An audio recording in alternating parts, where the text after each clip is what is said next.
Olá a todos, Natan, Alfredo Paulo, Marcelo Roque, Profeta Nervoso, Tavares Armando, em Angola, Demendes, Palhaço Cristão e a tantos outros amigos, eu assim os considero como amigos, que não se calam ante a maldade dessa seita chamada Igreja Universal do Reino de Deus. Gostaria de parabenizá-los pelo trabalho de acautelamento das pessoas para que inocentes não caiam nessa armadilha chamada Igreja Universal do Reino de Deus. Eu sei que não é fácil, eu sei que a luta é grande.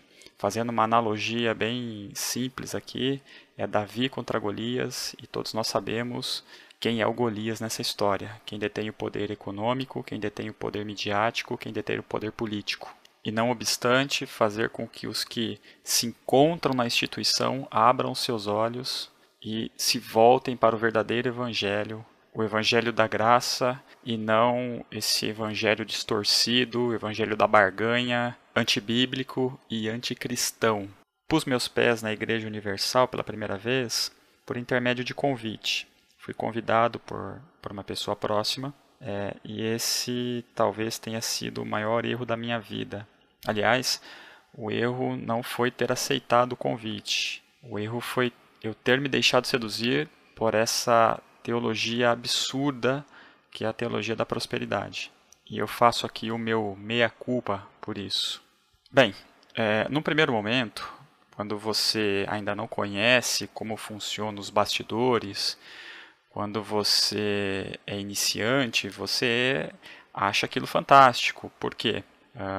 Depois do culto, aos domingos, eu me lembro que eu via uma grande quantidade de pessoas, de evangelistas, né, que ficavam reunidos na saída da igreja, prontos para irem para favelas, para casas de recuperação de dependentes químicos, para hospitais.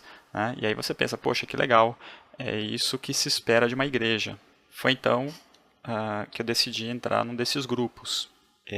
Na época, no final dos anos 90, aqui na cidade de Campinas, o maior templo era o da Avenida Doutor Campos Sales, no antigo Cine Carlos Gomes. A igreja tinha um grande estacionamento, não sei se deles, não sei se locado, mas onde ficava o estacionamento do antigo supermercado Eldorado, que foi destruído em um incêndio, e lá os grupos se reuniam para ir para os seus respectivos destinos.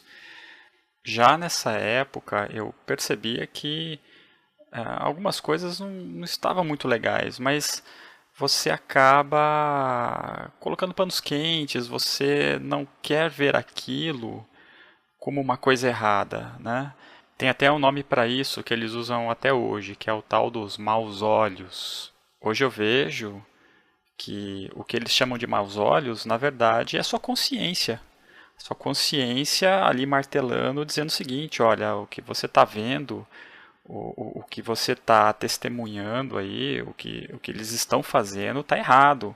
Nós íamos para locais onde as pessoas não tinham praticamente que nada, albergues, favelas, casas de recuperação, sempre acompanhadas de um obreiro que fazia iburde. E ao invés de falarmos das boas novas, do Evangelho da Graça, da misericórdia de Deus, da esperança no amanhã, no porvir, o que se fazia era uma oração forte, eles chamam de oração forte, essa oração de exorcismo, para expulsar demônio, tudo lá é demônio, né? E pedir dinheiro, pedia para quem não tem nada, pedia-se para quem não tem nada. E eu achava aquilo tudo muito contraditório, até pelo fato de que a instituição tinha um braço assistencial chamado ABC, Associação Beneficente Cristã. E constantemente durante os cultos, os pastores, o bispo, ficava pedindo alimento, roupa, brinquedo, dizendo que era para uma ação de caridade. Mas na prática não havia caridade nenhuma. Nenhuma. Nós ficamos sabendo posteriormente que muitas dessas doações se perderam porque venceram os prazos de validade e já não serviam mais para nada. O interessante é que os evangelistas que viam o que estava acontecendo, conversavam entre si, questionavam o porquê desse desvio de finalidade. Mas quando isso chegava no IBURD responsável, logo você tinha aquela resposta automática, né? Vocês estão tendo maus olhos, vocês não são libertos. E na época, talvez, por querer fazer parte do grupo, ou por ignorância mesmo, ficávamos quietos e aceitávamos. Tempos depois, eu recebi a informação de que aquela arrecadação, na verdade, tinha como objetivo principal a promoção política de 2 candidatos da igreja. Um para vereador aqui na cidade de Campinas, que eu já nem me lembro o nome, e outro era o tal do Vanderval de Jesus, era um deputado federal.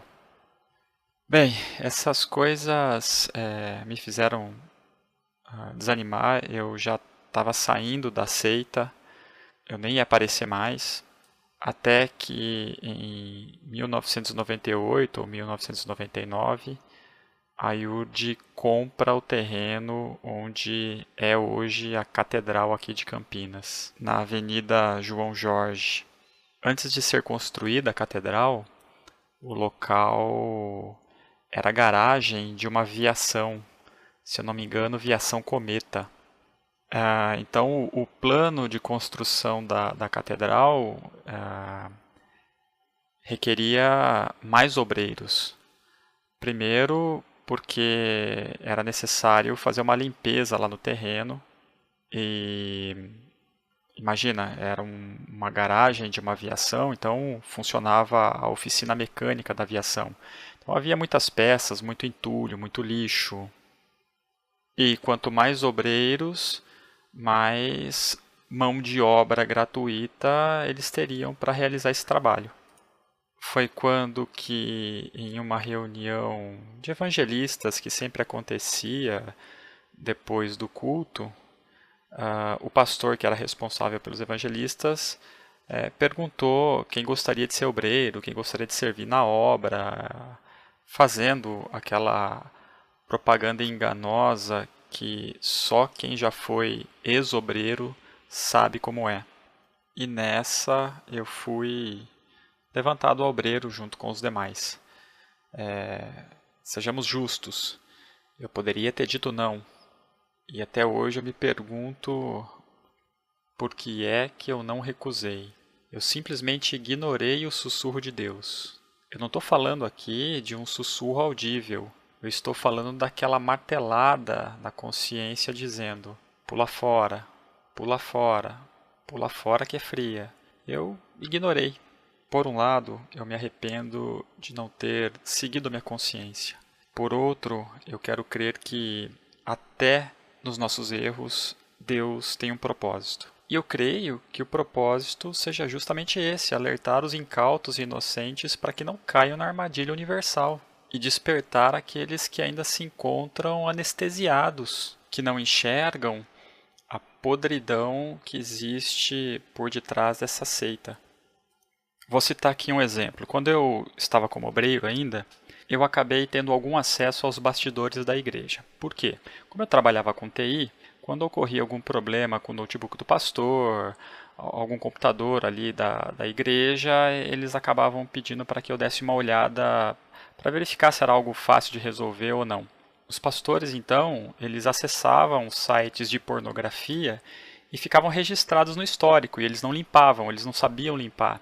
Contudo, não havia como saber exatamente quem acessava essas páginas, mas eram computadores que só pastores e bispo tinham acesso. Então, isso que está sendo exposto a respeito do ex-bispo João Leite, na verdade é a regra da Universal. No que diz respeito a adultério, prostituição, depravação sexual, é a regra da cúpula da Universal. É a regra dos poderosos da Universal. O erro do indivíduo aí em questão é que ele foi pego. E para evitar um escândalo maior, é que obrigaram ele a produzir esse vídeo dizendo que ele traiu a esposa. Horas, pelo amor de Deus, né? Ninguém é idiota. O cara teve caso com 4 mulheres, não foi uma, ele não tinha uma amante. Ele tinha 4, e isso que se sabe até então. Mas esse comportamento é o padrão do comportamento da cúpula da Igreja Universal. Como eu falei, ele não é exceção, ele é a regra. Para vocês terem uma ideia, enquanto obreiro, eu gostava de uma moça da igreja que também era obreira, e na época ela era muito bonita, por sinal. Nós orávamos, embora eu também não concordasse com isso, mas enfim, tinha que ter autorização do bispo para você poder se relacionar, namorar uma outra pessoa. Bom, enfim, nós orávamos e houve uma troca de pastor. O pastor que chegou tinha um filho, e esse filho de pastor também achou a moça bonita, e ele, sabendo que ela já tinha um compromisso comigo, dava em cima dela descaradamente. Então, você percebe que nessa instituição não existe lealdade, não existe amizade, não existe nenhum sentimento nobre de um para com o outro. Eles são impiedosos e se você passar muito tempo no meio deles, você vai acabar ficando como eles. Então, para não me estender muito mais, além de tudo que eu já disse aqui, embora existam muitas outras coisas aí que eu poderia contar, meu conselho para você é: saia dessa instituição, saia dessa seita, fuja dessa casa de caboclo, leia a Bíblia, estude a Bíblia, fuja desse evangelho da barganha pregada pela Universal, pela Plenitude, pela Internacional da Graça, pela Mundial. Esses falsos profetas não querem outra coisa senão o seu dinheiro. Todo o esforço deles, toda a criatividade deles está voltada somente para arrecadar dinheiro. Só nisso. Eles só pensam nisso. Não querendo ser prolixo, mas já sendo. Como eu disse, isso é só uma das coisas que vivenciei. Há muitas outras coisas que eu poderia contar aí, mas fica para outra oportunidade. Um abraço a todos os amigos. Como eu disse, eu assim os considero: Nathan Silva, Alfredo Paulo, Marcelo Roque, Profeta, Tavares Armando, Palhaço Cristão, parabéns pela coragem mais uma vez. De Mendes, parabéns pela coragem e vamos em frente.